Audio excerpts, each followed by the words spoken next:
শুভ সন্ধ্যা doctor Naik. আজকের সন্ধ্যায় আপনার কাছে আমার প্রশ্ন হলো, ইসলামের প্রতি যথাযথ সম্মান রেখেই বলছি। আপনি বললেন যে মূর্তি পূজা করা ইসলামের সবচেয়ে বড় পাপ এবং আল্লাহ মূর্তি পূজাকে এ কারণে ক্ষমা করবেন না। ইসলাম ছাড়া অন্য ধর্মের পরিবারে জন্মগ্রহণ করা মানুষের কি হবে? উদাহরণস্বরূপ ভারত, এখানে অধিকাংশ মানুষ হিন্দু এবং সারা জীবনেও তারা ইসলাম সম্পর্কে নাও জানতে পারে, অথবা কেউ তাদেরকে এ ব্যাপারে নাও শেখাতে পারে। এসব মানুষের দোষ কি? তারা কি কখনো জান্নাতে যাবে না? আল্লাহ কি এই মানুষদের জান্নাতে প্রবেশ করতে দেবেন না? তাদের দোষ কি যদি জন্মের পর থেকে তাদেরকে যা শেখানো হচ্ছে তা বিশ্বাস করে? তাদের উপর কি আল্লাহর কোনো দয়া নেই? আপনাকে ধন্যবাদ। বোন, খুব ভালো প্রশ্ন করেছেন, খুবই যৌক্তিক প্রশ্ন। অমুসলিম পরিবারে জন্মগ্রহণ করে মানুষদের ব্যাপার কি, আর তাদের পিতামাতা মূর্তি পূজা করছে, তো দোষটা কার? আল্লাহ কেন তাদের শাস্তি দেবেন? খুবই ভালো প্রশ্ন।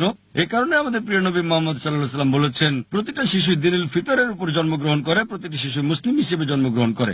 হোক তার জন্ম ইহুদি পরিবারে, খ্রিস্টান পরিবারে, হিন্দু পরিবারে অথবা মুসলিম পরিবারে, সে মুসলিম হয়ে জন্ম নেয়। আগে আমি বলেছি, মুসলিমের সংজ্ঞা হচ্ছে যে ব্যক্তি নিজের ইচ্ছাকে আল্লাহর কাছে সমর্পণ করে। তাই প্রত্যেকটা শিশু জন্মের সময় তার ইচ্ছাকে আল্লাহর কাছে সমর্পণ করে, পরে প্রভাবিত হয় বয়োজ্যেষ্ঠদের দ্বারা, পিতামাতার দ্বারা, শিক্ষকদের দ্বারা, তারপর মূর্তি পূজা শুরু করে, অগ্নি পূজা শুরু করে, ভ্রান্ত পথে চলে যায়। এ কারণে যখনই কোনো অমুসলিম ইসলাম গ্রহণ করে, তখন তার জন্য সঠিক শব্দটা হচ্ছে রিভার্ট, কনভার্ট না। কনভার্ট মানে এক ধর্মবিশ্বাস থেকে অন্য ধর্মবিশ্বাসে যাওয়া।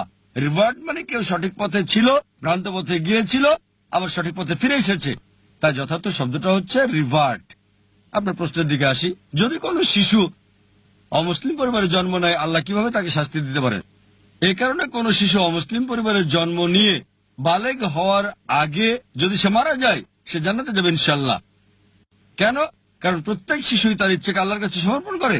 সে মুসলিম, তার হিন্দু অথবা খ্রিস্টান যে কোনো নাম হতে পারে, জন, রাম, এতে কোনো সমস্যা নেই।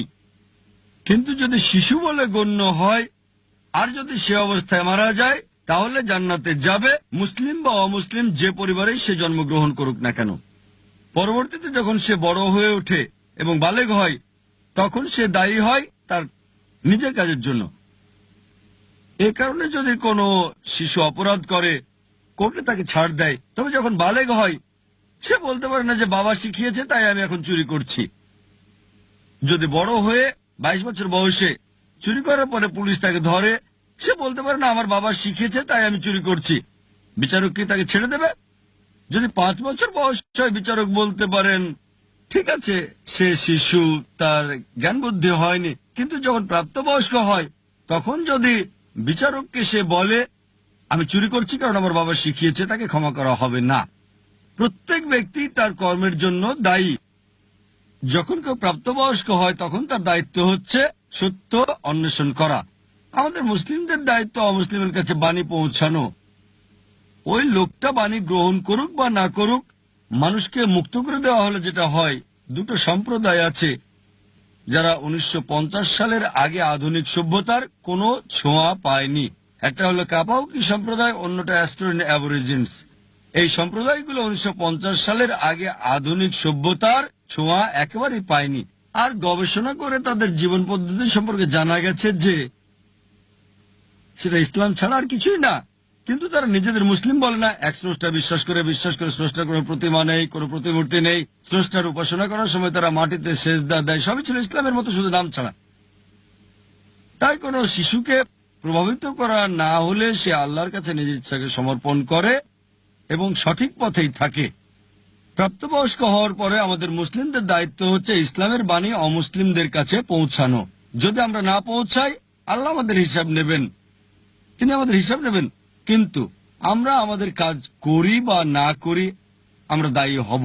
কিন্তু কোরআনে আল্লাহ বলেন, সূরা ফুসিলাত অধ্যায় নম্বর 41 আয়াত নম্বর 53, سنريهم آياتنا في الآفاق وفي أنفسهم حتى يتبين أنه الحق। আমি তোমাদেরকে আমার নিদর্শনাবলী দেখাবো দূর দিগন্তে আর তাদের নিজেদের মধ্যেও, যতক্ষণ না তাদের কাছে স্পষ্ট হয় এটাই সত্য। আল্লাহ নিজেই দায়িত্ব নিয়েছেন যে তিনি নিজেই প্রত্যেক মানুষের কাছে সরাসরি বাণী পৌঁছে দেবেন। যদি কোনো মুসলিম তার কাজ নাও করে, সে ভালো বা মন্দ যায় উদাহরণ দেখ, আল্লাহ প্রত্যেকটা মানুষের অন্তরে উদয় করবেন, হোক মুসলিম বা অমুসলিম, সত্য সম্পর্কে, এক স্রষ্টা সম্পর্কে। তাই একবার বাণী পৌঁছার পর ওই মানুষটা মানতেও পারে, নাও মানতে পারে। এটা ভেবেও মানতে পারে যে আমি যদি ইসলাম গ্রহণ করি আমার পছন্দনীয় বিষয়গুলো বর্জন করতে হবে, অ্যালকোহল বাদ দিতে হবে, ডেটিং ডান্সিং বাদ দিতে হবে এবং অন্যান্য বিষয় যেগুলো হারাম, ওই বাণী গ্রহণ নাও করতে পারে, তখন সে দায়ী হবে। একইভাবে বাবা যদি ভুল কিছু শেখায়, চুরি করা, এটা বোঝা আপনার দায়িত্ব যে চুরি করা হারাম, এটা পাপ, এটা ভুল কাজ। সে বিচারকের কাছে গিয়ে বলতে পারে না যে আমার বাবা শিখিয়েছে তাই আমি চুরি করি। একইভাবে আল্লাহ তার বাণী সরাসরি পৌঁছাচ্ছেন প্রত্যেকটা মানুষের অন্তরে, হক সম্পর্কে, স্রষ্টার একত্ব সম্পর্কে, যে মূর্তি পূজা নিষিদ্ধ। তবুও যদি সে ক্ষান্ত না হয় তখন সে দায়ী হবে বিচার দিবসে। এ কারণে আল্লাহ বলেন কোন অমুসলিমই আল্লাহর বিচার সম্পর্কে আপত্তি করবে না, কারণ অঙ্গ প্রত্যঙ্গ আপনার সম্পর্কে সাক্ষী দেবে। আপনার চোখ, হাত আপনার ব্যাপারে কথা বলবে। তাই বিচার দিবসে এমনকি যদিও ওই মানুষকে জাহান্নামে দেওয়া হয় তবুও তারা আল্লাহ সুবহানাহু ওয়া তাআলার বিচার সম্পর্কে আপত্তি করবে না। তারা বলবে দয়া করে আমাদের আরেকটা সুযোগ দিন। আল্লাহ বলবেন আর সময় নেই, দুনিয়াতে তোমাদের অনেক সুযোগ দেওয়া হয়েছিল আর এখানে একবারই বাঁচবে। তাই বিচার দিবসে কোনো মানুষই, কোনো অমুসলিমই যদি তাকে জাহান্নামে দেওয়া হয় তবুও সে আল্লাহর বিচার সম্পর্কে আপত্তি করবে না। সে শুধু বলবে দয়া করে ক্ষমা করেন, কিন্তু সেটা হবে না। এই পৃথিবীতে যা আছে, আল্লাহ বলেন সূরা মুলক অধ্যায় নম্বর 67 আয়াত নম্বর 2, এই পৃথিবী আখিরাতের জন্য পরীক্ষা। আশা করি উত্তরটা পেয়েছেন।